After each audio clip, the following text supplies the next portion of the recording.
आज के वीडियो में हम लोग ठोस अवस्था यानी सॉलिड स्टेट से कुछ आंकिक प्रश्नों को हल करेंगे जो कि बच्चों के द्वारा पूछे गए हैं। घबराना नहीं है, ये जेन्युइन बच्चों के द्वारा ही पूछे गए हैं। व्हाट्सएप ग्रुप के माध्यम से इस तरह कॉल करके पूछे गए थे। 10-11 प्रश्न हैं जो न्यूमेरिकल टाइप हैं, जिनमें बच्चों को थोड़ा समझने में दिक्कत हो रही थी। तो ऐसे क्वेश्चन आंसर सब सेकेंड एडिशन के चल रहे हैं, तो उस दौरान ये प्रश्न आए हैं जिनको लिखा गया है और इन प्रश्नों को आज हम लोग हल करेंगे। ये सॉलिड स्टेट से हैं। देखिए पहला प्रश्न क्या बोल रहा है। एक एफसीसी जालक कैपिटल ए तथा कैपिटल बी परमाणुओं से बना है। ये पहला प्रश्न हम बोल रहे हैं। एक एफसीसी जालक कैपिटल ए तथा कैपिटल बी परमाणुओं से बना है। दो परमाणुओं से बना है। एक जालक जो है एफसीसी में दो परमाणु है, कौन कौन, ए एंड बी। ठीक है, बोल रहा है कि एक एफसीसी जालक में ए तथा बी परमाणुओं से बना है यदि परमाणु ए घन के कोने पर, ए जो है घन के कोने पर है, ठीक है, घन के कोने पर, तथा बी परमाणु फलक पर उपस्थित है। बी जो है ये फलक पर है, प्रत्येक फलक पर, ठीक है, बी प्रत्येक फलक पर है। तो यौगिक का सूत्र क्या होगा। यौगिक का सूत्र आपसे पूछा है कब, तो एफसीसी में क्रिस्टल है, ए घन के कोने पर है और बी फलक पे है। तो क्लियरली आपको ए और बी के परमाणुओं का योगदान निकालना पड़ेगा एक इकाई सेल में, ठीक है ना। तो ध्यान दीजिए, आपका आंसर यहां से चालू होगा एकदम क्लियरली। ये क्वेश्चन आपको समझाया, आपसे बोला कि एफसीसी में क्रिस्टल है जिसमें ए बी दो तत्व हैं। ए जो है घन के कोने पर है और बी प्रत्येक फलक के कोने पर है। तो उसका सूत्र क्या होगा। तो पहला नंबर प्रति इकाई सेल में, मतलब प्रति इकाई कोष्ठिका, इकाई कोष्ठिका यानी प्रति इकाई सेल में, प्रति इकाई सेल में परमाणु ए का योगदान, परमाणु ए का योगदान बराबर क्या होगा, कोना पर है तो कोना पर है तो बराबर 8/1/8 बराबर कितना हो गया, 1। ठीक है, अब परमाणु बी का योगदान हमको निकालना है। परमाणु बी का योगदान बराबर हो जाएगा हमारा, ये कहाँ है, प्रत्येक फलक पर है, फलक 6 है तो 6/1/2 बराबर कितना हो गया, 3। तो देयरफॉर यौगिक का सूत्र बहुत सिंपल है, ये तो बहुत आसान था, कैसे दिक्कत होगी बच्चे को। यौगिक का सूत्र बराबर यानी अणु सूत्र बराबर क्या हो जाएगा। तो ध्यान दीजिए, ए 1 है और बी कितने हैं, 3, ए बी 3। ये इसका आंसर हो गया। अब दूसरे प्रश्न को समझिएगा। दूसरा प्रश्न बोल रहा है NaCl क्रिस्टल में, मतलब NaCl का एक क्रिस्टल है, NaCl क्रिस्टल में Cl- जो Cl- है वो FCC के क्रम में है, ठीक है, FCC क्रम में व्यवस्थित है। NaCl में जो Cl- है वो FCC क्रम में व्यवस्थित है। एक कोशिका में Cl- आयन की संख्या की गणना करना है हम लोग को, Cl- आयन की संख्या की गणना करना है, ठीक है। तो ये ध्यान रखना है, यहाँ पे पहले ही बोल दिया कि ये Cl- FCC में है, तो देयरफॉर Cl- आयनों की जो गणना करनी होगी, उनका जो हिसाब किताब होगा वो एफसीसी के अनुसार चलेगा। वो कैसे चलेगा देख लीजिएगा, प्रति इकाई सेल में। पहले वही लिखना पड़ेगा, आपका आंसर यहां से चालू होगा। बहुत सिंपल है, प्रति इकाई सेल में, प्रति इकाई सेल में Cl- आयन, Cl- आयन संख्या बोल रहे हैं, ठीक है ना।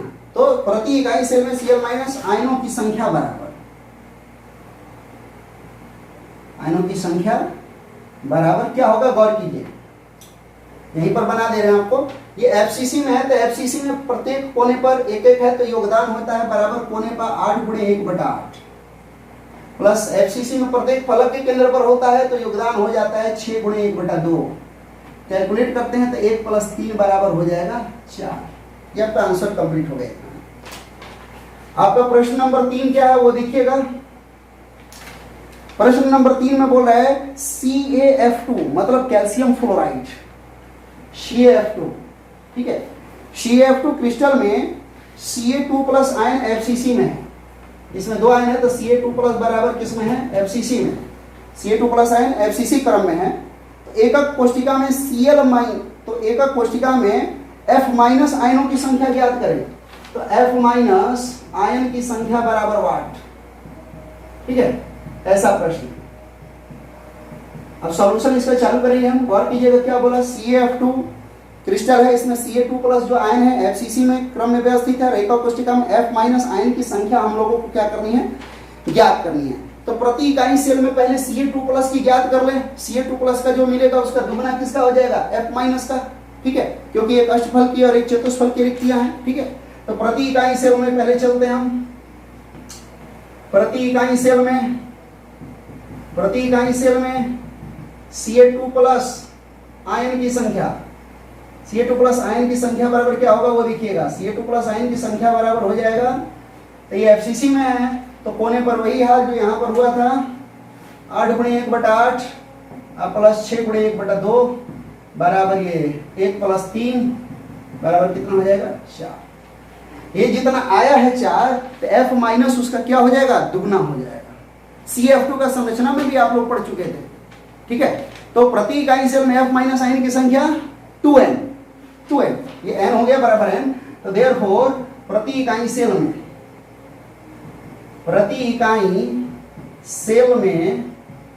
F- आयन की संख्या बराबर हो गया दुगना उसका। दुगना कितना होगा, 2n, मतलब 2×4 बराबर कितना हो जाएगा, 8। दैट इज योर आंसर, ठीक है, आपका सॉल्यूशन हो गया। 4 नंबर देखिएगा, 4 नंबर प्रॉब्लम क्या बताइए बच्चों ने। 4 नंबर में बोला है AU तथा CD एक यौगिक घनीय जालक में एकीकृत है। तो एक AU दिया है और एक दिया है CD, और बोल रहा है कि यौगिक घनीय जालक में रवाकृत है, घनीय जालक, ठीक है, इकाई सेल में। वेरी गुड, कोई दिक्कत नहीं है। जिसमें AU परमाणु घन के कोने पर, AU जो है कोने पर है, ठीक है, कोने पर है, घन के घनीय में है तो AU उसमें कोने पर है। और CD परमाणु फलकों के केंद्र पर है। प्रत्येक फलक के केंद्र पर कौन है, ये है, फलक के केंद्र पर, ठीक है। अब बोल रहा है कि इसका सूत्र बताइए, तो ये भी बहुत आसान है। प्रति इकाई सेल में आप AU की संख्या ज्ञात कर लो, कोने पर है तो 8×1/8, और इसका ज्ञात कर लो 6×1/2, 3 आएगा, मतलब फॉर्मूला AuCD3 हो जाएगा। ये तो आपका सीधा सीधी ऑब्जेक्टिव टाइप का है, ठीक है। तो ध्यान दीजिए, यहाँ पे डायरेक्ट सॉल्यूशन में चलते हैं। प्रति इकाई सेल में दोनों के लिए कंबाइन कर देते हैं। प्रति इकाई सेल में AU परमाणु की संख्या बराबर, ये केवल कोना पर है तो कोना पर योगदान कितना होगा, 8×1/8 बराबर कितना हो गया, 1। और फलक के केंद्र पर है तो CD परमाणु की संख्या, ठीक है। तो CD परमाणु की संख्या बराबर हो जाएगा 6×1/2 बराबर, और मल्टीप्लाई करो तो 3 हो गया। तो देयरफॉर यौगिक का सूत्र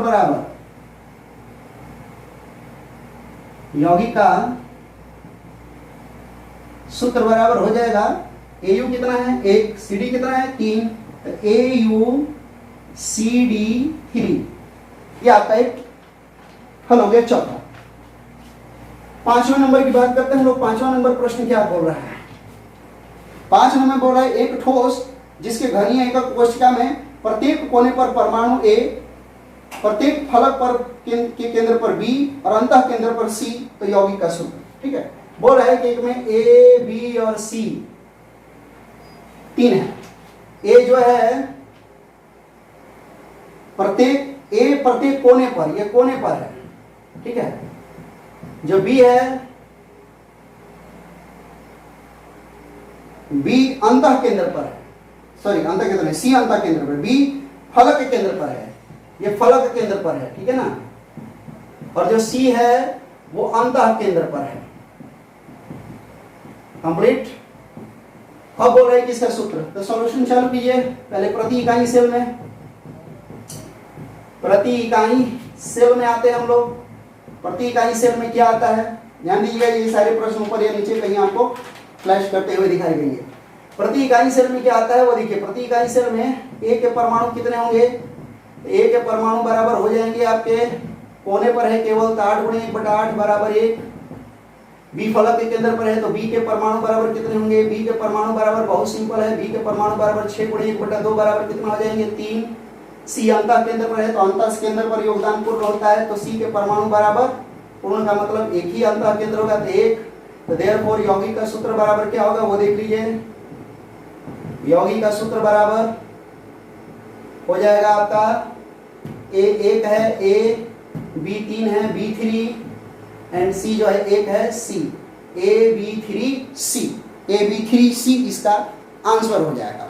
ओके, अगला क्वेश्चन जो है 7 नंबर नहीं 6 नंबर को बनाने से पहले बोर्ड को हम लोग रफ कर लें। अब देखिए 6ठे नंबर सवाल को हल करने से पहले आपको कुछ फॉर्मूलाज अपने दिमाग में बैठा लेने पड़ेंगे। ठीक है, पहले आपको त्रिज्या का फॉर्मूला दिमाग में बैठाना पड़ेगा कि त्रिज्या का फॉर्मूला क्या होता है। तो आप ध्यान रखिएगा, यहां पर स्टार डाल के आपको लिख के बता दे रहे हैं। एससी है तो एससी में आर बराबर क्या होता है, ए बटा 2। बीसीसी में आर बराबर आपको याद होगा √3 ए बटा में 4, तो √3 ए बटा में 4। और एफसीसी में आपको याद होगा आर बराबर क्या होता है, ए बटा 2√2। इसके अलावा कुछ आयनिक त्रिज्या में भी आप ध्यान रखिएगा, धनायन और ऋणायन की त्रिज्या के बारे में। धनायन और ऋणायन की त्रिज्या के बारे में भी आपको फॉर्मूला बताया गया था। अगर आप एफसीसी में चलते हैं तो R cation plus R anion बराबर हो जाएगा कितना, ए बटा 2। ए बटा 2 किसमें, एफसीसी में। आगे आप चलिए ब्रांड समीकरण भी आपको याद रखना पड़ेगा, ब्रांड समीकरण, क्योंकि उस पर भी एक प्रश्न दे दिया गया बच्चों के द्वारा। तो ब्रांड समीकरण क्या होता है, आपको याद है एन लैम्डा बराबर 2d sin थीटा, याद है ना, एन लैम्डा बराबर 2d sin थीटा। इसके अलावा आपको थोड़ा त्रिज्या अनुपात भी याद रखना पड़ेगा। आपको याद दिला दे, पीछे ये सारी चीजें आपको नोट्स करवा दी हैं। यहाँ पे त्रिज्या अनुपात है और त्रिज्या अनुपात के बाद यहाँ पर उसका CN नंबर, कोऑर्डिनेशन नंबर है। ठीक है, तो त्रिज्या अनुपात कहां से चालू हुआ था, आपको बताए थे 0.155 से पहला कितना गया था, 0.225। ठीक है, 225। उसके बाद 0.225 से कहां गया था, 0.414। 0.414 से कहां गया था, 0.732। 0.732 से कहां गया था, 0.99 पे अबाउट गया था, 1 हो गया था लगभग। तो ये देखिए, अगर ये रहता है, अगर पहला वाला अनुपात आता है तो समन्वय संख्या 3, दूसरा 4, तीसरा 6 और चौथा में 8। इतने फॉर्मूले आपको याद रखने हैं, तो आगे वाले क्वेश्चन आपके आसानी से सॉल्व हो जाएंगे। 6 नंबर प्रश्न देखिएगा, Na धातु BCC जालक में रवाकृत है। 6 नंबर प्रश्न में बोल रहा है जो Na है वो BCC में है। ठीक है, BCC में Na BCC में है। इसके एकक कोशिका के किनारे की लंबाई दिया है, मतलब A बराबर दिया है 4.29 एंगस्ट्रॉम। ठीक है, और उसके बाद बोल रहा है कि Na परमाणु की त्रिज्या मतलब R बराबर वाट। अब सॉल्यूशन चालू होता है। सबसे पहले ध्यान दीजिए, Na बराबर किस में है, BCC में। तो BCC में तो देयरफॉर R का फॉर्मूला क्या होगा, वहां से आप फाइंड आउट करके निकाल लीजिए, √3 ए बटा में 4। राइट, अब बना लीजिए आप आराम से, कंप्लीट हो गया। आपको R निकालना था, A का वैल्यू दिया ही है आपको, देयरफॉर चूंकि A बराबर आपको दिया गया है 4.29 एंगस्ट्रॉम, तो आप यहाँ पे देयरफॉर R बराबर वैल्यू तुरंत रखिए, √3 गुणे A का वैल्यू 4.29 और बटा में 4। ठीक है, आप डिवाइड कर दो इसको 4 से, बराबर √3 का वैल्यू 1.732 रखो आप। अब मल्टीपल इसको डिवाइड करो यहाँ पे, तो 1 टाइम्स जाएगा 0.0 और ये 7 बार में चला जाएगा 1.07। ठीक है, इसको आप मल्टीप्लाई करो 1.732 और 1.07 को आप मल्टीप्लाई करोगे तो कितना आएगा, जितना भी आएगा उसको आप क्लियरली रख देना। ये अबाउट आप मल्टीप्लाई करके स्वयं देख भी सकते हो, ये अबाउट 1 पॉइंट समथिंग आएगा। देखो इस तरह देखो, 1732 है, 107 है। ठीक है, इसको मल्टीप्लाई करो, 2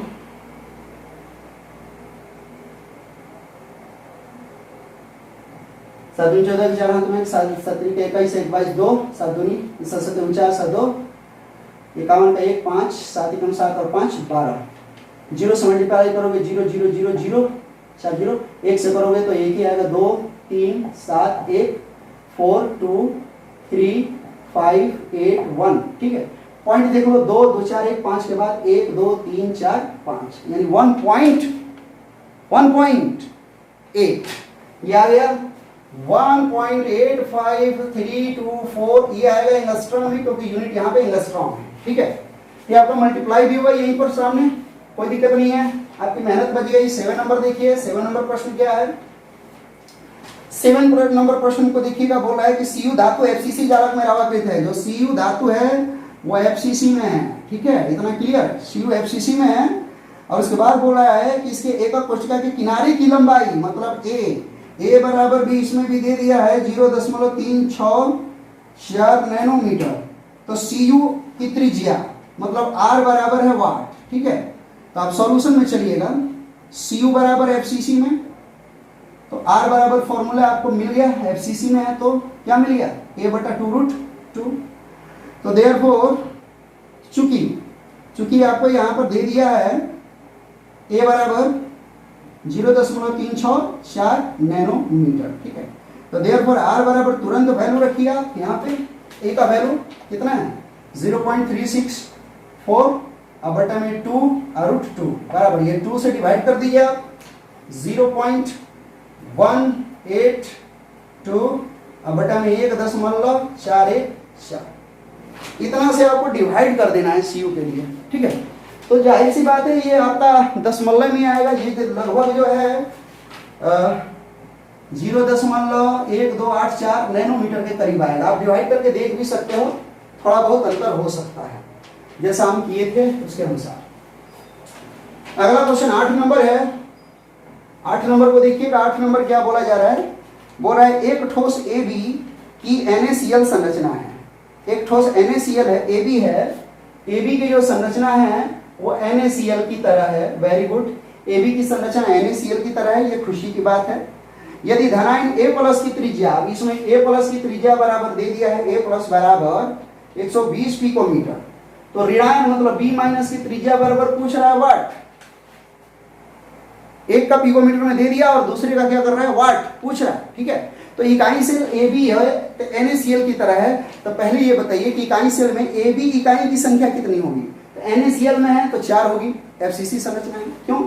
तो ध्यान दीजिए सॉल्यूशन में आइए, क्योंकि संरचना बराबर FCC, संरचना बराबर क्या है FCC में NaCl आ गया है। तो गौर कीजिए ऋणायन है, ऋणायन FCC में होता है Cl माइनस। आपको NaCl का स्ट्रक्चर में बताया, वो चीज आपको बता रहे हैं। NaCl का स्ट्रक्चर का वीडियो देख लीजिएगा। Cl माइनस की जो व्यवस्था होती है वो किसमें होती है FCC में। तो FCC में जब जाते हैं तो संरचना B- की FCC में है, तो आप इसमें निकाल सकते हैं कि इकाई सेल में AB की इकाई कितनी होगी। तो इकाई सेल मतलब प्रति इकाई सेल में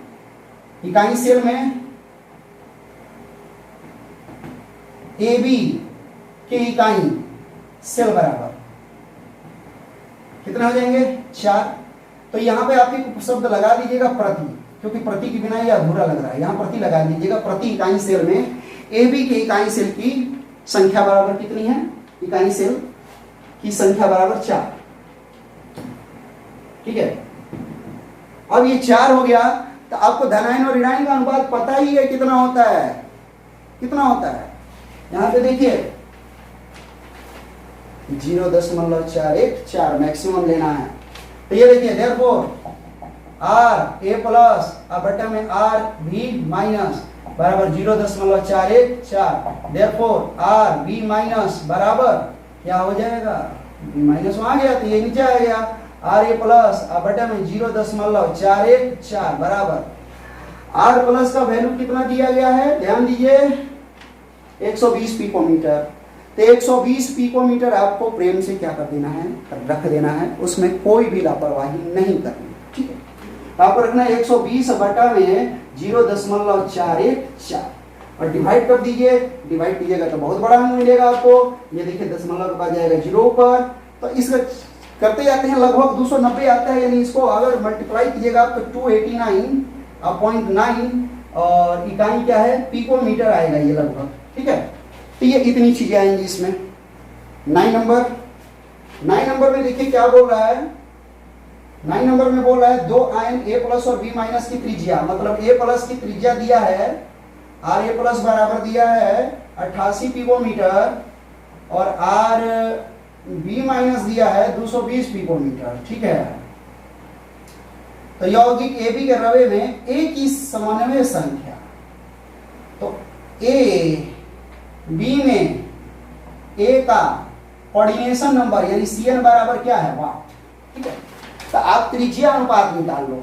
तो चूंकि आर ए प्लस अब बटा में आर बी माइनस बराबर आर ए प्लस 88 बटा में 220 कटा सकते हो, ये तो आराम से कटेगा 4 से कटेगा तो ये कितना हो जाएगा 2 2 और ये भी कट जाएगा 5 5 55 बार, तो 22 बटा में कितना हो गया 55। इसको डिवाइड करते हैं तो बराबर 0.414 के करीब आता है। ए का CN बराबर कितना हो जाएगा 6। आपको बता दिए क्यों होगा, क्योंकि ये तीसरे वाले के रेंज में आ रहा है, 4 1 4 नहीं 4 0, ध्यान दीजिए। 9 10 10 नंबर में देखिएगा Na में अंतः केंद्रित परमाणु तथा कोना परमाणु के बीच की दूरी। Na में अंतः केंद्रित परमाणु और कोना परमाणु, ध्यान दीजिए Na, मान लीजिए सोडियम का इस तरह हम स्ट्रक्चर बना रहे हैं,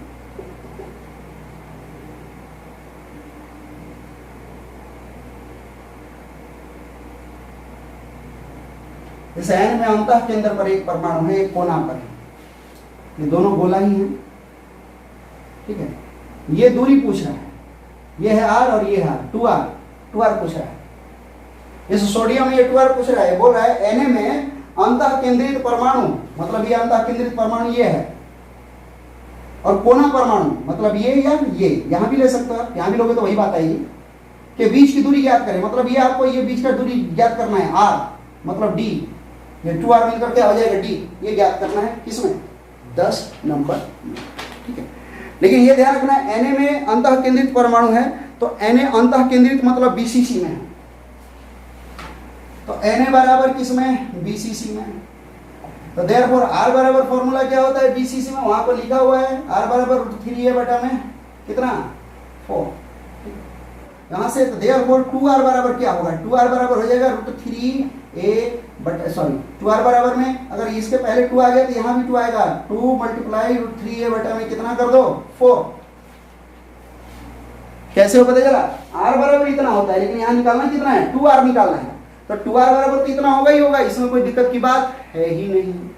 क्या बोल रहा है, तो कोना परमाणु के बीच की दूरी ज्ञात करें जब A का वैल्यू आपको दिया है, किनारे की लंबाई आपको दिया है 0.4 एंगस्ट्रॉम, यहाँ A बराबर आपको NaBCC में है और A बराबर आपको दिया है, चूंकि A बराबर 0.4 एंगस्ट्रॉम दिया है, ठीक है।